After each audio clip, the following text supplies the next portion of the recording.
Hello दोस्तों, नमस्कार। आज हम बात करेंगे यूपीएससी सीसेट केस अपडेट की, जिसे Siddharth Mishra versus UPSC case भी कहा जा रहा है, और इसके बारे में हम पूरी डिटेल आज लेंगे और हम देखेंगे कि आखिर क्यों कट ऑफ कम जा सकती है यूपीएससी का। हम ये लेटर देखेंगे जो कि क्वेश्चन को डिलीट करने के संदर्भ में है। इसी बार मुख्य परीक्षा में हिंदी ऑप्शनल के 2-3 क्वेश्चन डिलीट किए गए थे क्योंकि वो आउट ऑफ सिलेबस थे। ठीक है, तो जैसा कि हम सभी जानते हैं कि जो एस्पिरेंट हैं वो इसलिए सेंट्रल एडमिनिस्ट्रेटिव ट्रिब्यूनल के सामने ये प्ली किया है क्योंकि ये जो डिफिकल्टी लेवल था सीसेट एग्जाम का बहुत अधिक था। ठीक है, उसका रीजन ये था कि बहुत सारे जो क्वेश्चन थे वो कैट और आईआईटी जी एग्जाम्स के लेवल के थे और प्रीवियस ईयर में वो आईआईटी जी और कैट एग्जाम में पूछे गए हैं। ठीक है, अगर हम यहाँ पे सेट ए का क्वेश्चन नंबर 10 देखें तो ये 2000 में, वर्ष 2000 में ये आईआईटी जी में ये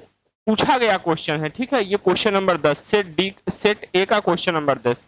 ठीक है, और बहुत सारे क्वेश्चन आउट ऑफ सिलेबस थे। अगर हम बात करें, लगभग 10 क्वेश्चन ऐसे थे जो कि 11वीं के एनसीईआरटी से पूछे गए थे, जबकि हमारे सिलेबस में साफ साफ कहा गया है जो बेसिक न्यूमेरेसी है, ठीक है, numbers and their relation, order to magnitude ETC, ये सब क्या होगा, क्लास 10th के लेवल का होगा। क्या होगा, क्लास 10th के लेवल का होगा। जबकि बहुत सारे क्वेश्चन, लगभग 10 क्वेश्चन जो सीधे पूछे गए थे 11वीं कक्षा की एनसीईआरटी से। ठीक है, अगर हम सेट ए के क्वेश्चन नंबर 48 और 58 की बात करें तो परमुटेशन और कॉम्बिनेशन से संबंधित थे, जो कि हमारे सिलेबस में नहीं है। ठीक है, तो इस प्रकार से ये आउट ऑफ सिलेबस थे। ठीक है, और बाकी ये तो इथिकली अगेंस्ट है ही लार्ज सेक्शन ऑफ स्टूडेंट के लिए, जो कि बहुत हम्बल बैकग्राउंड से आते हैं, रूरल बैकग्राउंड से आते हैं, जिनके लिए ऐसी स्पेसिफिक कोचिंग करना आसान नहीं है। ठीक है, अब हम बात करते हैं कुछ केस अपडेट की और आगे क्या हो सकता है। क्यों मैंने कहा कि कट ऑफ कम जाने की संभावना है, वो लेटर क्या है। ठीक है, तो अभी हम बात कर लेते हैं कि जो कैट ने कोई स्टे नहीं लगाया, जो कि एस्पिरेंट मांग कर रहे थे, छात्रों का समूह मांग कर रहा था कि यूपीएससी पे स्टे लगाया जाए कि वो अपना रिजल्ट जारी न कर सके। तो यूपीएससी पे कोई स्टे नहीं लगाया, यूपीएससी फ्री है, वो कभी भी रिजल्ट रिलीज कर सकता है और बहुत अधिक संभावना है कि रिजल्ट 12 जून को रिलीज किया जाए। ठीक है, 12 जून के आसपास रिलीज किया जाए। ठीक है, लेकिन हालांकि नोटिस रिलीज किया गया है, यूपीएससी को नोटिस रिलीज किया गया है और अगली सुनवाई की डेट कैट में 6 जुलाई को लगाई गई है। अब हम बात करते हैं कि आखिर क्यों जो है कि कट ऑफ कम जा सकती है। ठीक है, कम किया जा सकता है। ठीक है, हम यहाँ पे देख सकते हैं, आपके स्क्रीन पे दिख रहा होगा। ठीक है, ये संघ लोक सेवा आयोग द्वारा 11 जनवरी 2023 को जारी किया गया लेटर है, जिसमें बताया गया है कि सिविल सर्विसेज परीक्षा मेंस 2022 के हिंदी ऑप्शनल पेपर में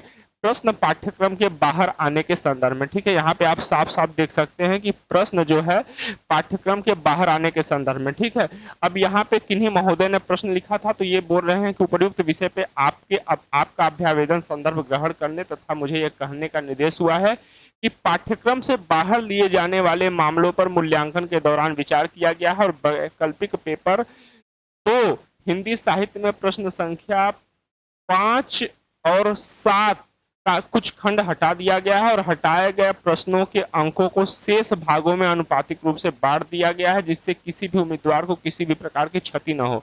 तो इस प्रकार से हम ये देख रहे हैं कि यूपीएससी ने इसी साल कुछ क्वेश्चंस को बाहर किया था। ठीक है, यूपीएससी ने इसी साल कुछ क्वेश्चन को बाहर किया था, तो निश्चित तौर पे ये कही जा सकती है कि एक संभावना बन रही है जो कि हमारा कट ऑफ जो है 33 से 23% की ओर ले जाए। ठीक है, जरूरी नहीं है कि 33 से 23% हो ही जाए, लेकिन यह है कि निश्चित तौर से कुछ कम होने की संभावना तो बढ़ रही है। ठीक है, हालांकि जो कंडक्ट और री एग्जाम की मांग है एस्पिरेंट के द्वारा, वह थोड़ा मुश्किल लग रहा है। ठीक है, क्योंकि ऐसा नहीं है, क्योंकि इसका भी एग्जाम कैलेंडर है। ये किसी अगर कुछ करना होगा तो इसी कट ऑफ वाले सेक्शन में ही कुछ किया जा सकता है, जैसा कि अभी हम 2022 के 2023 के इस लेटर में देख रहे हैं। ठीक है, तो चलिए बने रहिए हमारे साथ। जो भी कोई भी केस अपडेट होता है हम लोग इसके बारे में डिस्कशन करेंगे और क्या इफेक्ट पड़ेगा इसके बारे में हम बात करेंगे। जय हिंद, जय भारत।